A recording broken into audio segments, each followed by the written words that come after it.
दोस्तों मैं हूं, आप देख रहे हैं मेरा यूट्यूब चैनल पोल्ट्री जोन। दोस्तों आज हमारे फार्म में बेच का 23वां दिन है और 23वें दिन में मैंने फार्म के अंदर जो टेम्परेचर है 26 डिग्री सेट कर रखा है कि जैसे ही 26 डिग्री से ऊपर टेम्परेचर जाए वैसे ही कूलिंग फैन की मोटर भी चालू हो जाए, एग्जॉस्ट फैन भी चालू हो जाए और जैसे ही 26.5 डिग्री हो तो वैसे ही एक और एग्जॉस्ट फैन है वो चालू हो जाए और एक फैन जो है मेरा टाइमर के ऊपर चल रहा है। ठीक है, ये तो हो गया ये बेसिक सा। ठीक है, किंतु दोस्तों आपने एक बात गौर किया होगा, मैं पिछले 3 दिन पहले भी एक वीडियो शूट किया था, उसमें मैंने आपको बताया था कि उस दिन भी जो है मैंने 26 डिग्री सेट कर रखा था। ठीक है, तो और आज भी 26 डिग्री है तो क्या मतलब कंटिन्यू मुझे जो है टेम्परेचर को घटाते हुए जाना पड़ेगा? तो दोस्तों इसका जवाब है नहीं। ठीक है, क्योंकि देखिए फार्म का एक क्राइटेरिया होता है कि वो इतने डिग्री ठंडा कर पाएगा। ऐसा नहीं है कि आप जो इसी पोल्ट्री फार्म में जो है आप बर्फ जाके जमा दोगे। मतलब कि बाहर का तापमान अगर मान लीजिए कि 40-45 डिग्री अगर रहा तो फार्म के अंदर आप 27-28 डिग्री मेंटेन कर पाएंगे। इससे ज़्यादा आप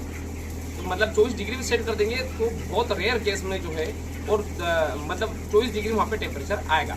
ठीक है, कहने का मतलब ये है कि फार्म जो है एक लिमिट तक ही जो है फार्म के तापमान को कंट्रोल कर सकता है। ठीक है, तो अब मैं आपको ये क्यों बता रहा हूँ दोस्तों, मैं आपको इसलिए बता रहा हूँ क्योंकि कल जैसे 2-3 फार्मरों से मेरी बातचीत हुई और पहले भी बहुत सारे फार्मरों से बातचीत हुई और उनका जो कहना था कि एक ऐसा कंट्रोलर जो कि हम एक दिन सेट कर दें और 40 दिन तक जो है वो कार्य करता रहे। तो दोस्तों ऐसा बिल्कुल आता है और आईबी कंपनी ऐसा ही कंट्रोलर जो है दे रही है। ठीक है, किंतु मतलब ऐसे कंट्रोलर का फायदा है क्या, मैं ये जानना चाह रहा हूँ और मैं शायद ये बताना चाह रहा हूँ। देखिए दोस्तों, वास्तविकता में आपने ब्रायलर फार्मिंग जिन फार्मर भाई ने की है वो अच्छे तरीके से जानते हैं कि आप देखते होंगे कि मान लीजिए एक फार्म है उसमें 3 पार्टीशन उन्होंने कर रखा है। ठीक है, 50-50 फीट या 100 फीट या जितने भी फीट का। ठीक है, तो आप देखते होंगे कि एक पार्टीशन में वजन अलग आ रहा है, एक पार्टीशन में वजन अलग आ रहा है। ठीक है, तो जब एक फार्म में एक फार्मर और वजन अलग अलग अगर आ सकता है तो दोस्तों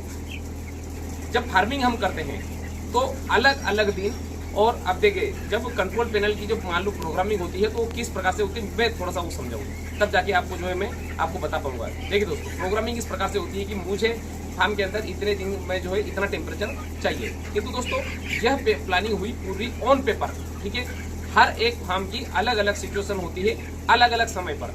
जैसे कि मैंने आपको बताया जब एक फार्म में एक पार्टीशन में से दूसरे पार्टीशन में वजन का वेरिएशन आ जाता है तो फिर अलग अलग फार्म में अलग अलग समय पे अलग अलग सिचुएशन होती होगी। किंतु वास्तविकता में जो हमने प्रोग्रामिंग की है वो तो हमने बैठे एक आइडियल पोजीशन पे हमने प्रोग्रामिंग की है, किंतु फार्म के अंदर सिचुएशन तो अलग है। हो सकता है फार्म के अंदर लीकेज हो सकता है फार्म गीला हो या बहुत सारे कारण हो सकते हैं फार्म के अंदर। तो कहने का मतलब ये है कि जो भी हम डिसीजन लेते हैं फार्म के अंदर जो वास्तविकता है हम उसके अनुसार हम डिसीजन लेते हैं। मतलब कि जो ग्राउंड लेवल पे हमने प्रोग्रामिंग भले ही आइडियल पोजीशन पे लेकर किया होगा और इतने समय में इतना वजन होना चाहिए, इतना जो है हमारा टेम्परेचर होना चाहिए, तो दोस्तों वास्तविकता में ऐसा कभी भी नहीं होता है जो हम पेपर में प्लानिंग करते हैं। जो ग्राउंड लेवल पे स्थिति अलग अलग होती है। हो सकता है हमारा एवरेज वेरिएशन ज़्यादा हो, एवरेज बॉडी वेट कम हो, फीड इंटेक ज़्यादा हो, बर्ड को बीट लगी हुई हो, तो ये बहुत सारे कारण हो सकते हैं। तो कहने का सिर्फ इतना सा तात्पर्य है कि आप चाहे एक दिन सेटिंग करो चाहे आप डेली वाली सेटिंग करो। ठीक है, उसके बावजूद भी आपको जो है फार्म के अंदर क्या सिचुएशन है, आपको किस चीज़ की जरूरत है, उसी के हिसाब से आपको डिसीजन लेना है और उसी के हिसाब से आपको कंट्रोल पैनल को कमांड देना है और उसी के हिसाब से आपको काम करवाना है। ऐसा नहीं है कि आपको कंपनी ने सेट करके दे दिया उसके बाद में जो उसके हिसाब से चलता रहे। दोस्तों बहुत सारे मतलब सिचुएशन आती है फार्मिंग करने में।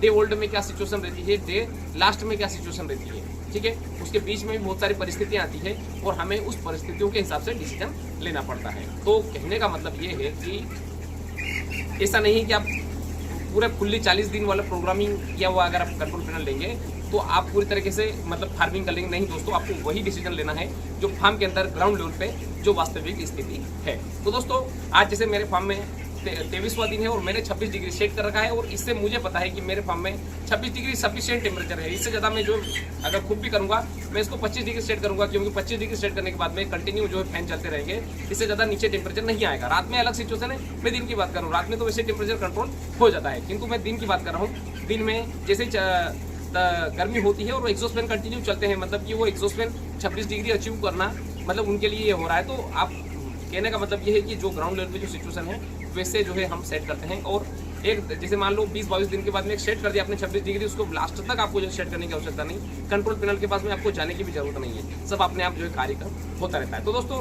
मेरे फार्म में आप देख सकते हैं कि अभी दिन के मैं 11 बजे वीडियो शूट कर रहा हूँ और 11 बजे भी आप देख रहे हैं कि एक ही एग्जॉस्ट फैन चल रहा है, 2 एग्जॉस्ट फैन नहीं चल रहे हैं, मतलब कि टेम्परेचर कंट्रोल हो गया बंद हो गया, टेम्परेचर कंट्रोल हो गया बंद हो गया। किंतु यह जैसे जैसे मतलब टाइम बढ़ता चला जाएगा, 11-12 बजे 1 बजे के आसपास जो सिचुएशन आएगी कि जो जैसे एग्जॉस्ट फैन चालू होंगे फिर शाम के 3-4 बजे तक जो है चलते ही रहेंगे। और ये मैं मार्च की बात कर रहा हूँ, अप्रैल में हो सकता है सुबह 6 बजे से चालू हो जाए और मई में तो हो सकता है कि रात भर भी चले और जून में तो कंटिन्यू चलते ही है। तो अलग अलग समय पे अलग अलग सिचुएशन होती है और हमें उसी के हिसाब से कार्य करना होता है। तो दोस्तों इस वीडियो से निष्कर्ष ये निकला कि आपको जो भी कार्य करना है इसी फार्म में, ऐसा नहीं है कि आप किसी भी कंपनी से इक्विपमेंट लगा लिया आप निश्चिंत हो गए। आपको फार्म के अंदर जो भी सिचुएशन है उसी के हिसाब से आपको निर्णय लेना है और कार्य करना है। तो दोस्तों इसी के साथ मैं वीडियो समाप्त करना चाहूँगा। धन्यवाद।